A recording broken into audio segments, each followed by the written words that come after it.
What defined the Great Wall of Benin wasn't just the size, it was also the logic behind it. Benin City was built using fractal geometry.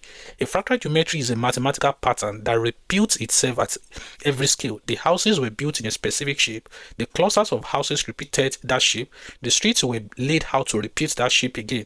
This was deliberate, and it was a mathematical way to ensure that as the city grew, the flow of people, resources, and security remained perfect. While London was struggling with sewage and cramped, dark alleys, Benin City had street lighting. Huge metal lamp fueled by palm oil, straight boulevard. They were living in the future while Europe was still figuring out the past. In 1897, the British launched what they called a punitive expedition, but when they arrived, they were stunned. One British captain wrote in his diary about the appalling beauty and order of the city.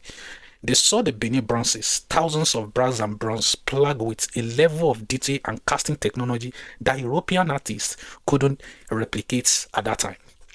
And that was the problem. If the people of Benin were this advanced, if there were math, if their home math was better, if their city were cleaner, then the British excuse for civilizing Africa was a lie. So they did the only thing a conqueror can do when faced with a superior truth. They took the bronzes, they took the art to museums in London and Berlin, and then they set the city on fire. They burnt the largest earthwork in human history. They let the forest swallow the walls. They told the world they found a dark place that needed saving. The evidence of Benin genius isn't in Nigeria anymore. It is sitting in the British Museum. It is sitting in Metropolitan Museum of Art. The bronze had the receipts of a stolen civilization. They can burn the walls, but they can't burn the math. The fractal logic of Benin is still alive in the way we understand complexity today. The question isn't why didn't Africa develop?